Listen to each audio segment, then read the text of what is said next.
Olá, muito boa tarde. Foi constituído nas proximidades do Natal o Instituto de Estudos Avançados em Catolicismo e Globalização. Um projeto que vai ser apresentado daqui a pouco por Eugénia Magalhães, presidente deste Instituto. Primeiro destacamos outros temas que marcam a atualidade. Foi um dia cheio de compromissos para o Papa Francisco. Visitou duas basílicas de Roma e deixou mensagens de paz para o mundo.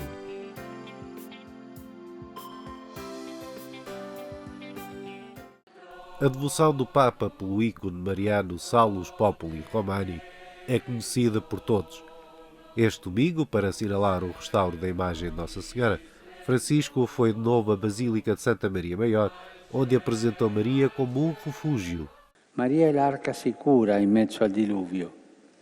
Non saranno le idee o la tecnologia a darci conforto e speranza, ma il volto della Madre, le sue mani che accarezzano la vita, il suo manto che ci ripara.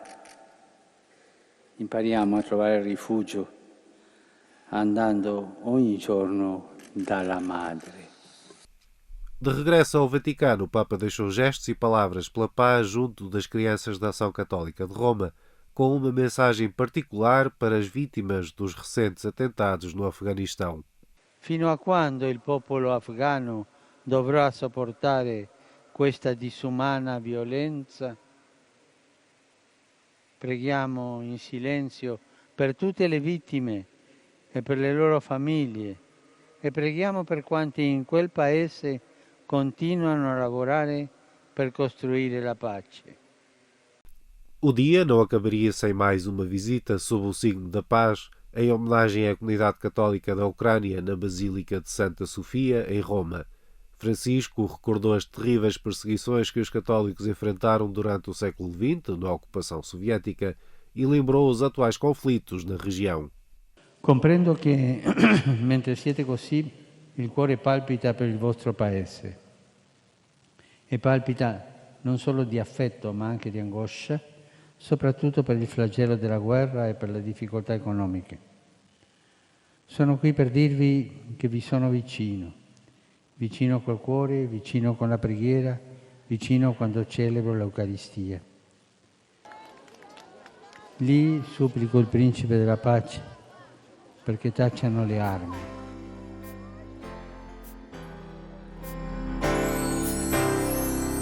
Bispos europeus deslocaram-se a Pedrógão Grande para estar com as populações atingidas pelos incêndios.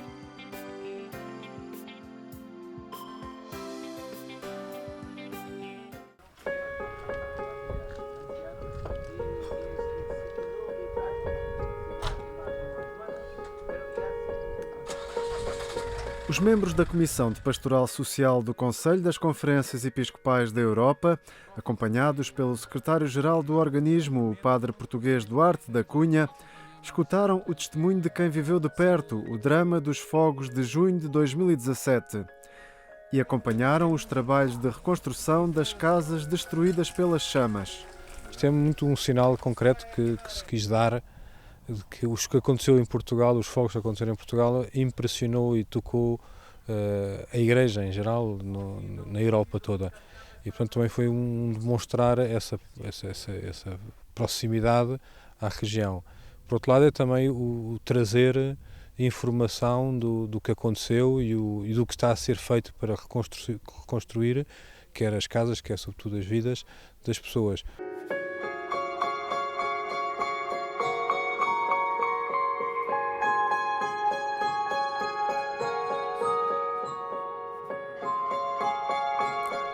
As marcas materiais e físicas permanecem bem vivas na memória da população. E era só chamas por cima daquele telhado e daquilo. Ela levantou o poxinho, isso é que eu nunca tinha visto na minha vida como aquilo. Um rodízio. Assim, andar, ele levantou mais de 20 metros de altura. Ficou assim, um bocado que a terra ainda lá se conhece, ela levantou a terra isto assim num rodelo grande, assim, aí 2 metros quadrados, assim.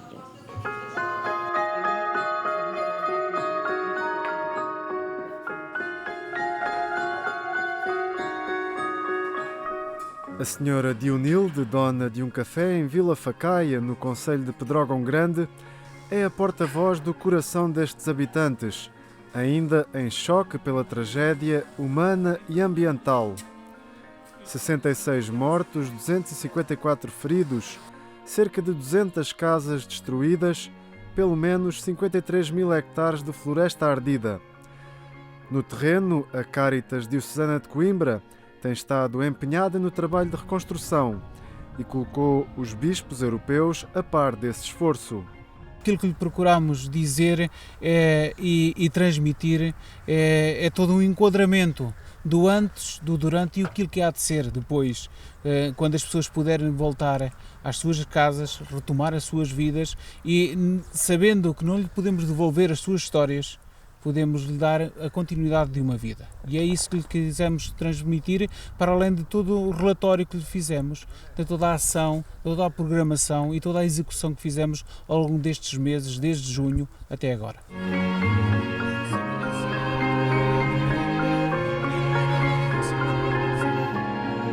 Das 40 habitações a reconstruir pela Cáritas Diocesana, já foram finalizadas e entregues 14 casas, e as outras obras estão em marcha com o propósito de serem concluídas o mais rapidamente possível.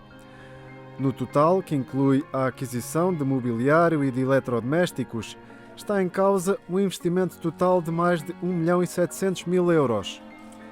Uma soma angariada graças à solidariedade dos portugueses, realça a Cáritas, e que impressionou os bispos europeus. For us it's really a sign that the Christian charity is alive, that so many people want to do something for their neighbors who have suffered and are in need. And I think that's a very hopeful message for us.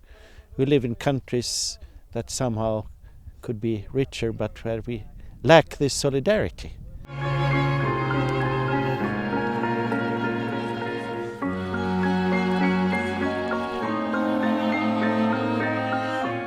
Em Pedrógão Grande, além do cardeal sueco Andreas Arborelius, esteve Dom Angelo Massafra, arcebispo de Scutari, na Albânia, e o padre Luís Okulik, secretário da Comissão para a Pastoral Social do CCEE. Esta comissão integra 3 áreas: as questões sociais, as migrações e também o cuidado com a criação.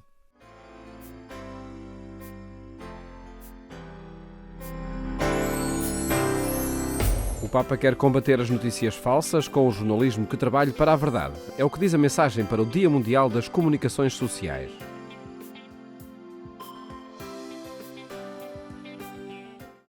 A verdade vos tornará livres. A expressão do Evangelho de João dá o tema para o Dia Mundial das Comunicações Sociais, numa mensagem em que o Papa Francisco chama a atenção para o perigo das notícias falsas. Divulgada no dia de São Francisco de Sales, patrono dos jornalistas, foi apresentada entre nós no dia seguinte com um debate no auditório da Rádio Renascença, promovido pelo Secretariado Nacional das Comunicações Sociais. O que o Papa diz é uma palavra fundamental, que é redescobrir o jornalismo. E ele tem razão. Na verdade, esta história das fake news, fake news é uma palavra inglesa, não é? Que nós traduzimos mal, podemos dizer falsas notícias ou notícias falsificadas, que não é a mesma coisa. E é mais grave a falsificação das notícias, muitas vezes, que as notícias falsas. Os profissionais da comunicação reconhecem a pressão de serem acusados da difusão de notícias falsas e chamam a atenção para o que é um movimento mundial de manipulação contra os média. Ou seja, convém a quem decide muitas vezes que a opinião pública não confie no mensageiro. É um princípio antigo de matar o mensageiro. Eu creio que, ao convencer as pessoas de que há uma grande difusão de notícias falsas, está-se a fazer com que as pessoas percam toda a confiança em nós. E isso é uma coisa que eu acho que nós, enquanto classe profissional, enquanto órgãos de comunicação, temos que encontrar formas de lutar contra isso. Temos que voltar a reconquistar a credibilidade que a nossa profissão merece. Este debate, em que participou também Begonha Iñiguez, correspondente da Rádio de Espanha COPE, contou com a apresentação da mensagem do Papa, cujas linhas essenciais foram sublinhadas por Dom João Lavrador, o responsável da Comissão Episcopal das Comunicações Sociais. Lembrou o que o Papa diz sobre a missão do jornalista. Como guardião das notícias, que terá de reconhecer sempre no centro das notícias que não estão sujeitas só à velocidade em comunicá-las, nem o impacto sobre as audiências, mas as pessoas. Só deste modo se poderá afirmar que informar é formar, é lidar com a vida das pessoas. Mais ainda, a precisão das fontes e a custódia da comunicação são verdadeiros e próprios processos de desenvolvimento do bem que geram confiança e abrem vias de comunhão e de paz. Daí o convite do Papa Francisco à promoção de um jornalismo de paz que se caracteriza como sem fingimentos, hostil às falsidades, a slogans sensacionais e a declarações bombásticas. Quando eu li o discurso do Papa Francisco, pensei assim, ainda bem que há pessoas que se mobilizam para esta causa, porque há urgência. Neste momento há uma urgência e a situação é uma situação gravíssima. O que eu costumo dizer é que neste momento eu sou jornalista, mas eu, antes de tudo, sou pai. E neste momento, com os meus 2 filhos, eu passo mais tempo a desmentir as notícias do que a falar com eles as notícias. Estou a perder um pouco o meu tempo, de uma certa forma. Eu acho que o jornalismo, e o Papa Francisco diz isto, no que ele escreveu, tem que reencontrar a sua missão verdadeira. E a missão verdadeira é informar as pessoas.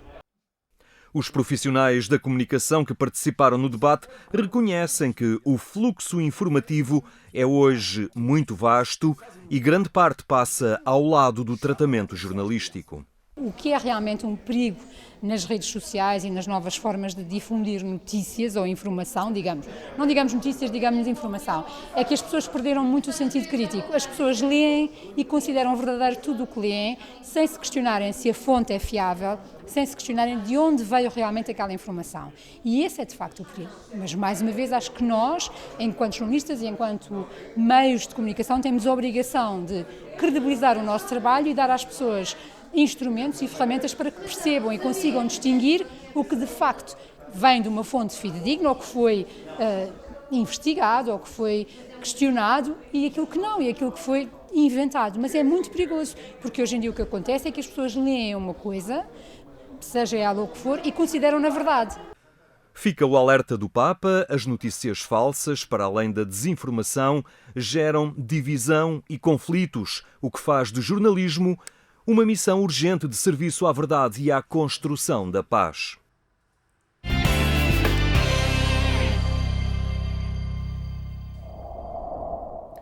No portal agência.eclesia.pt pode acompanhar estas e outras notícias que atualizamos permanentemente.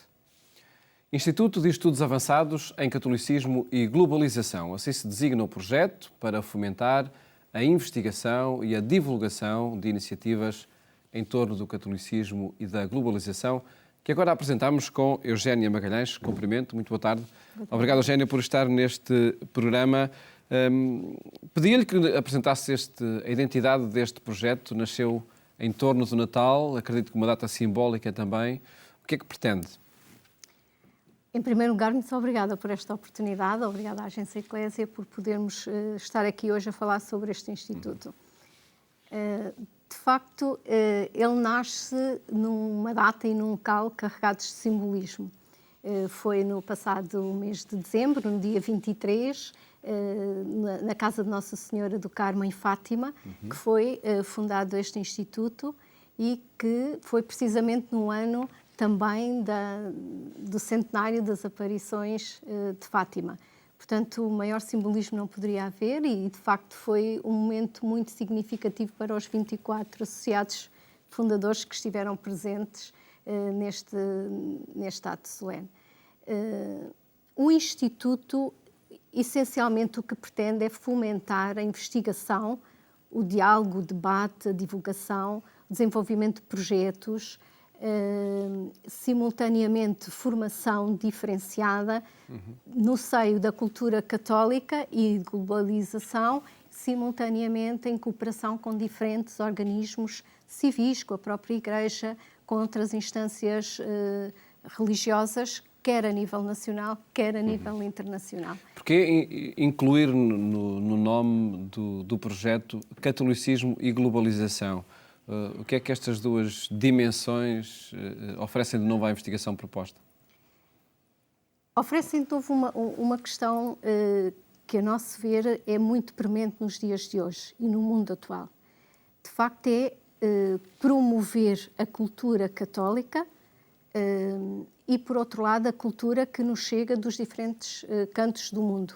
E que hoje, no mundo em que nós vivemos, temos cada vez mais acesso a essa cultura, mas às vezes não temos essa capacidade de a pôr nas estantes das livrarias, nas diferentes realidades sociais, nas diferentes dioceses, e é preciso fazer este trabalho.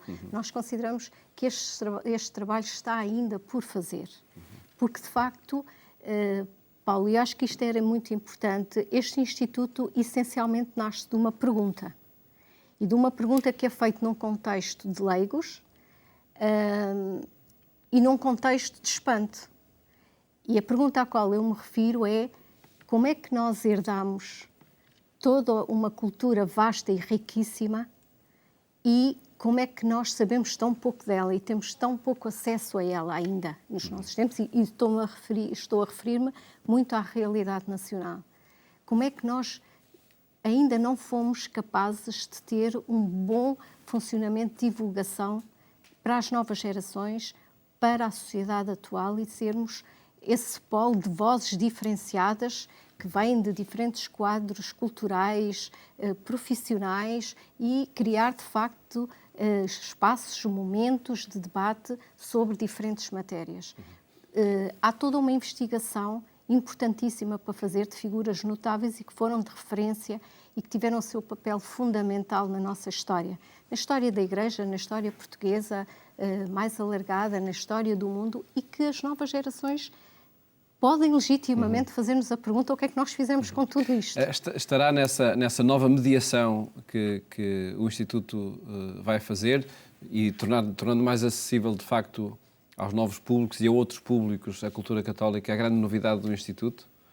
E pergunto isto porque, enfim, há centros de investigação ligados a universidades, a institutos de formação ligados a dioceses, há uma variedade também de projetos neste âmbito. Eugénia dizia que, de facto, o que está em causa é as pessoas tomarem conhecimento dessa cultura. E estará aí, então, o grande contributo que este Instituto vai dar. Eu penso que o maior contributo que este Instituto poderá dar é ser, na sua raiz, um Instituto bastante transversal. O facto dele não estar integrado especificamente ou ligado especificamente a uma diocese, a um organismo mais específico, não sei, da Igreja Social, ele acaba por oferecer essa possibilidade de darmos resposta mais transversal e mais localizada a nível nacional e internacional, no sentido de dar resposta a essas necessidades.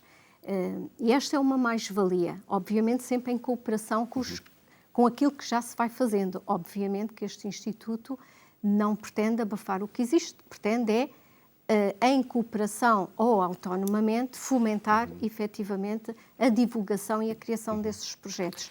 De uma forma muito dialogável, mas no sentido do dar, porque propõe projetos criativos, e quem for à página da internet iaco.pt vai ver, ainda está neste momento a ser organizada, mas teremos lá efetivamente os projetos que vamos começar a propor a nível nacional, e nesse sentido é um polo de divulgação e fomentação por outro lado, está aberto a que diferentes grupos mais ou menos organizados, dioceses, comunidades paroquiais, ordens religiosas, instituições, congregações, possam solicitar ao Instituto programas de formação ou de consultoria ou de acompanhamento técnico, porque efetivamente nós possuímos uma vasta equipa de investigadores que vêm de áreas do saber as mais diferenciadas possíveis e que poderão efetivamente dar uma resposta ao mesmo tempo em diferentes pontos do país.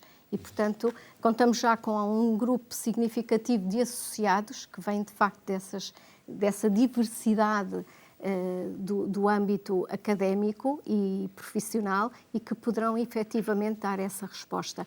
Obviamente que aqui, e aqui é um apelo que eu aproveito para deixar agora, é fundamental que haja a nível nacional mecenas que estejam dispostos a apoiar estes projetos, porque é uma pena quando nós temos investigadores tão qualificados de diferentes idades e nós não aproveitarmos para divulgarmos a cultura que é nossa. É de facto esse um problema sempre a ultrapassar, mas felizmente também quando os projetos se distinguem conseguem também... É que sim, acreditamos. Conseguem também de facto ter enfim, o seu espaço. Assim, eu queria só aproveitar para dizer, porque isso também foi importante, a receptividade que este Instituto, apesar de ter agora um mês, tem tido, tem superado as nossas próprias expectativas. A primeira pessoa a fazer esta proposta da criação deste Instituto foi o professor Eduardo, e que me dizia... José Eduardo Franco, e que me dizia, com toda a verdade, há ainda tanto por fazer a nível da cultura católica e não só. E, de facto, a receptividade que tem havido da parte de um conjunto de pessoas tem sido notável e, obviamente, que queremos, de facto, aproveitar essa oportunidade para podermos dar resposta qualificada também na investigação que nós propomos fazer. Eugénia, o nosso tempo, infelizmente, chegou ao fim. Felicidades para este Muito projeto obrigada. que preside do Instituto de Estudos Avançados em Catolicismo e Globalização. Muito obrigado por ter estado aqui no programa Eclésia. E mais logo, siga-nos também na nossa edição rádio pelas 22h45 na Antena 1. Votos de boa tarde. Até amanhã, se Deus quiser.